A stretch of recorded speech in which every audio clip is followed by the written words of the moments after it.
সরকারকে পরামর্শ দিতে চায়, তারা অনেক ভুল করছেন।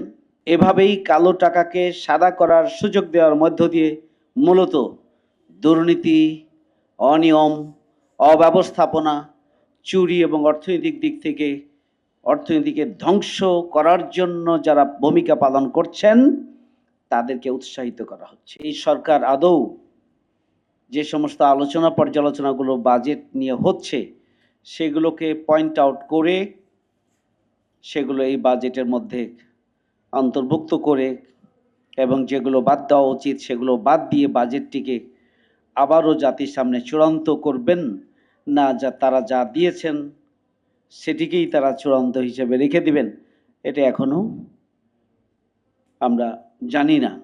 আমি সরকারকে পরামর্শ দিতে চাই, কারণ এই সরকারকে একটা অন্তর্বর্তীকালীন সরকার, তারা বহুমুখী চাপের মধ্যে রয়েছে, আমরা জানি তারা অনেক ভুল করছেন, সেগুলো আমরা জানি। এরপরেও এই সরকারকে একটি গণতান্ত্রিক সরকারের হাতে ক্ষমতা বুঝিয়ে দেওয়ার জন্য যে সময়টুকু তাদের হাতে আছে সেই সময়টুকু তারা কার্যকরভাবে কাজে লাগান, তারা এগিয়ে যান, তারা সফল হন, সেটি আমরা চাই।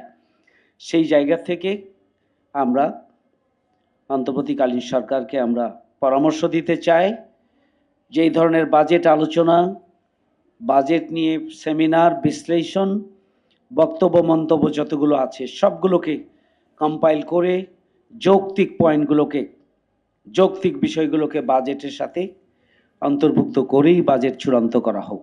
যারা বৈধভাবে ইনকাম করেছেন কিন্তু অপ্রদর্শিত আয় অর্থাৎ ট্যাক্সে প্রদর্শন করেননি, এটা কালো, না যারা অবৈধ পন্থায় ইনকাম করেছেন এবং অপ্রদর্শিত রেখেছেন সেটা কালো? কোনটা কালো? ট্যাক্সের আওতায় নিয়ে আসা হয়নি। এই ধরনের আয়ের মধ্যে দুটি খাত আছে, একটা বৈধ আয় আর একটা হচ্ছে অবৈধ আয়।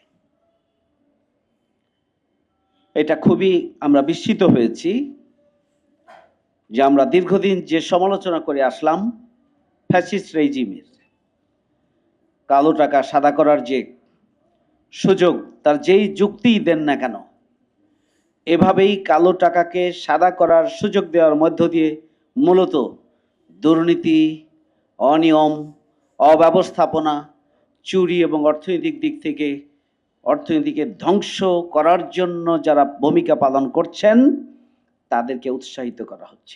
সব মশার বিরুদ্ধে সুরক্ষা দিতে এলো বসুন্ধরা এক্সট্রিম অ্যারোসল, মশার বিরুদ্ধে এক্সট্রিম সুরক্ষা। এটি কোনোভাবেই গ্রহণযোগ্য নয়, এটি প্রত্যাহার করা উচিত বাজেট থেকে।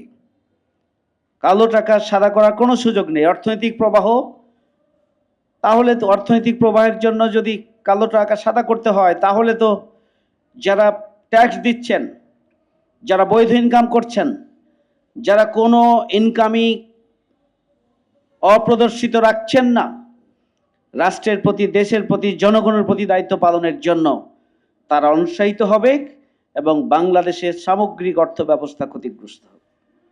অপ্রদর্শিত রাখার একটা মূলত একটা বৈধতা দেওয়ার মধ্য দিয়ে ট্যাক্স পেয়ার যারা, তাদেরকে অনুৎসাহিত করা হচ্ছে। এটা গ্রহণযোগ্য হতে পারে না, এটা অনৈতিক। অন্তর্বর্তীকালীন সরকারের কাছে এই ধরনের অনৈতিক কোনো প্রস্তাবনা, এটা অগ্রহণযোগ্য। এখান থেকে ফিরে আসা উচিত আমাদের। 4 নম্বর পয়েন্ট যেটি বলতে চাই, বাজেট, ফ্যাসিস্ট রেজিম যে বাজেট দিয়েছিলেন 9,95,000 কোটি টাকা, 7,97,000 কোটি টাকা, 7,97,000 কোটি টাকা। সেখানে এখানে একটা বাজেট বলা যায় যে কাছাকাছি ওই 7,000 কোটি টাকা বাদ দিয়ে তারা বাজেট রেখে দিয়েছে, একটু কমিয়েছে।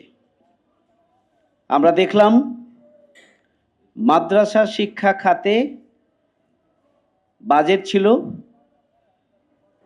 যেটি, সেখান থেকে 500 কোটি টাকা বাজেট কমিয়ে দেওয়া হয়েছে। 2,000 কোটি টাকা ছিল, সেখান থেকে 500 কোটি টাকা বাজেট কমিয়ে দেওয়া হয়েছে।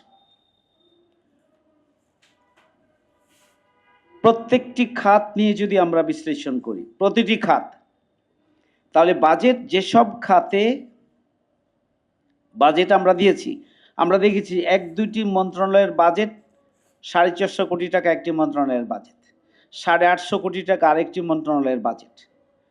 তাহলে তো এই বাজেট যেটা বরাদ্দ দেওয়া হয়েছে, এই বরাদ্দগুলোর কত পার্সেন্ট জনগণের জন্য, কত পার্সেন্ট অবকাঠামোগত, কত পার্সেন্ট ইন্টারনাল ম্যানেজমেন্টের খরচ, এবং কত পার্সেন্ট আসলে সার্বিকভাবে উন্নয়নের জন্য।